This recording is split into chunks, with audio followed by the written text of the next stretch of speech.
Hi, welcome to a special edition of Education Matters. This is part of our dialogue with eighth grade students. This is a group of students from Atlanta County. We'll be talking to them about their last 2 years of dealing with the pandemic and their overall educational experience. As I said before, the last 2 years, your seventh and eighth grade year, have not been like the previous years when we had seventh and eighth grade students do this. You had to deal with a pandemic. You may have been remote, totally different. During this 2 years, what are some of the things that you learned about yourself, or maybe a positive lesson that you took out of it, and maybe some things that were difficult to deal with? I'm going to start with Reef.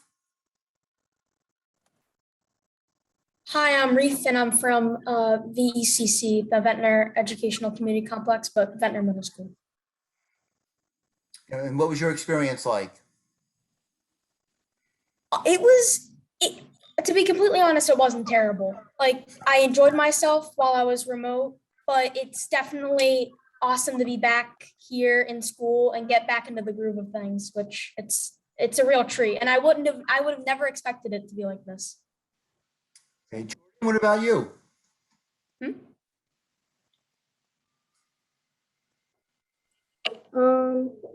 It's good to be back at school.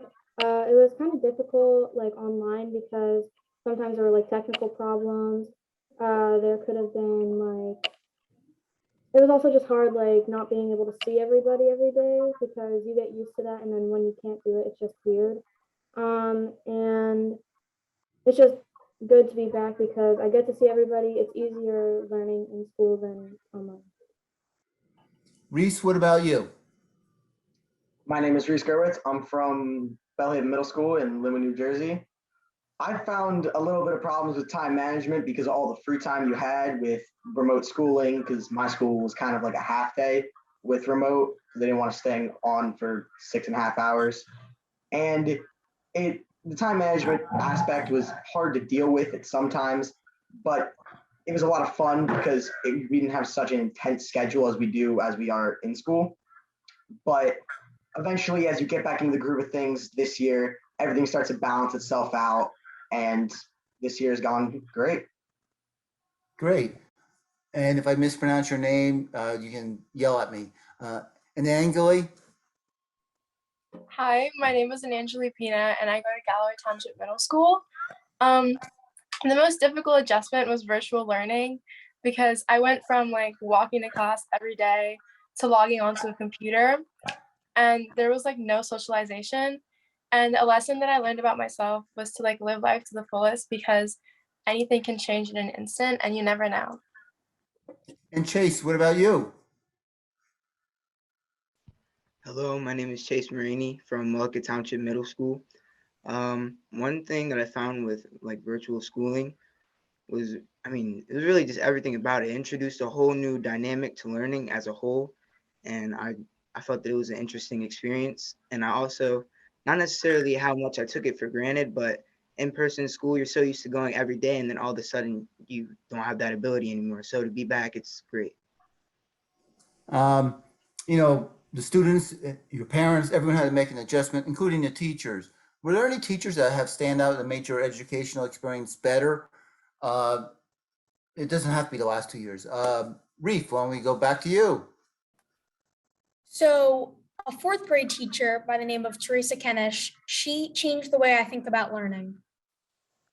She incorporated like fun activities, drawing, free time, and like fun incentives to get you to work and to get you to even want to go to school. So I thought that was pretty special. And she's an overall good person with a great personality, and we're friends. So it's pretty neat. That's great. That's great. Jordan, and I'm not sure if you said it, but tell us what school district you're with too before you tell us about the teacher. I go to Folsom Elementary and Middle School. And a teacher that really has impacted my life was my 8th grade ELA teacher, Mrs. Hathaway. She's a very sweet and kind person. She is very understanding and she's very trusting. I know that I could trust her with anything, and she's a very fun person to talk to, and she makes her lessons very fun and interactive. And I just really like the way that she helps you learn. Well, that's great. Reese, what about you? A teacher that really stood out to me was my seventh grade English teacher, Miss Wrigley, and she kind of helped me like communicate my ideas and put my ideas across very well, and as well as listen to other people's ideas and thoughts about certain topics to help shape my own perspective about the same topics to formulate an overall good meaning or good finish to what we're doing. Great. And Angeli? A teacher who stood out to me, a teacher who stood out to me has been my eighth grade science teacher, Mr. Wilbraham, because he enforces studying, which ensures students are active in their learning. And he teaches through visual, kinesthetic, and audio methods. Just like every student has a place in his classroom, and his personality is like really good. Okay, that's great. And Chase, what about you?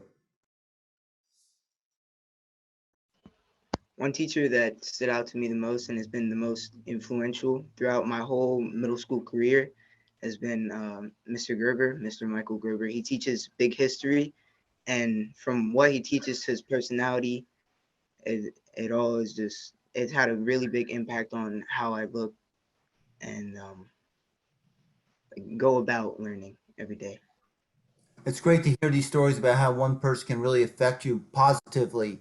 Uh, and my recommendation to all of you is when you see these videos, send it to the teacher that you spoke about. I know yours, Reef, has to go back to the fourth grade, but I think that'll make it even more special to her. Um, Sometimes we don't listen to our students all the time, but you were the ones who experience education. If your principal came up to you or the superintendent of schools or someone in the leadership position and said, what would you do in our school to change it to make the educational experience better for most students? Um, Reef, we're going to give you that. What would you say?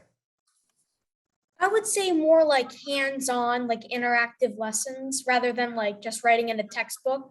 It would really like, I don't know, like, it would make students want to do work and it's fun and exciting and interactive. Jordan? I don't know if all schools have this, but we have a win period, and that stands for what I need. And we, like in that, there's different classes. We can do like photography, like digital arts, I guess, and also TED, which is like a lot of things to do with robots. And you can also have study lab where you can finish like assignments you need to work on.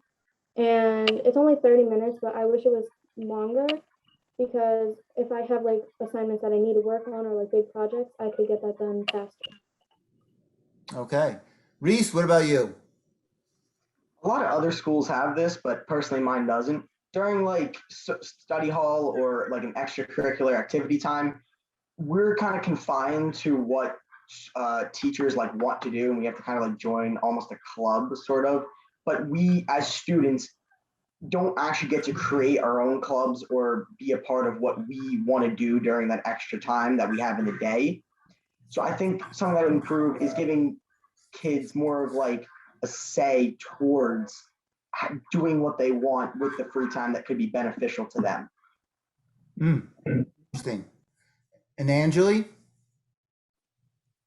One thing I change would be field trips. I feel like there's a lack of them, and I would make them like educational. So some students are visual learners, and seeing the history or the artifacts and monuments that they're learning about would aid their learning instead of looking at it through like a textbook. Chase? If this question was brought up to me by administrative staff, like in my school, I'd probably say that like the categorization regarding which students are in which specific classes and the levels in which they're in. I just feel like if we mixed up different levels of students, there'd be more diversity and we get to interact with each other even more. From my own personal experience, and I am grateful because my classes form kind of like a family, but I've had majority of my class members for multiple years, and I just think that it'd be a different experience if I got to like be in a class with other people as well. That's interesting. And that might be one of the things that lead into the next question when we talk about high school. I like your answers, though. It's to make the experience much more engaging. And I've heard that before from some of the eighth graders that we've talked to. This is a two-part question. You know, pretty soon you'll be graduating and going on to high school. So what are you anticipating about high school, and maybe what you're looking forward to, what's negative? And also the other part is beyond high school. What are you thinking about? College? Do you have a career in mind? The military, whatever it's going to be. So I'm not going to hold you to if you say you're going to be a doctor, I'm not going to call you in 15 years and see if you're in medical school. But so Reef, what are you looking forward in high school and beyond? I'm really looking forward to like electives and pursuing something that one of my interests that I really want to do and mold that into a career. And that would be graphic design, because I'm pretty good at drawing. So, and college, it really would really depend. I'd cross that bridge when I'd get there. Well, yeah, it is. You still have 4 years, so don't worry about it. Jordan, what about you? I'm very excited to learn about what I've wanted to for a long time, and that's like more on like interior design, so CAD. And I'm very excited to like meet new people because I'm in a very small school, so it's going to be like cool having a school with like a lot of people. And for like the future, I'm gonna go to college. Like that's on like my bucket list, I guess. And I want to make a future out of interior design. Okay. Reese, what about you? I'm really looking forward to in high school more the advancement of my education, meeting new people, the choice of classes that I'm going to get. And beyond high school, I'm really big into conservation of nature and animals and all of that aspect. So I'm really looking forward to kind of preserving our natural world after high school. Oh, that's great. And Angeli? I'm most looking forward to new beginnings and new endings. They're bittersweet, but they open so many doors. And as for like after high school, I plan on applying to Ivy League colleges, and it's a goal of mine to get into Yale. So, Oh, good luck. Chase, what about you? In regards to high school, I'm extremely excited just for the overall atmosphere. Like, there's plethora of new opportunities, new people. Like, you get to experience school with people from different districts who've like been in their home schools for years, and I don't know. It's a whole new experience. That's what I'm excited for, mostly. That's great. And I think that's true with a lot of people who've been with the same kids in eighth grade for 12, for 8 years, and they're getting excited to meet some other new classmates. So that brings us to the end. It was relatively easy. I think I love their answers and their enthusiasm about school. So I'd like to thank the students from Atlanta County, and I hope you enjoy this.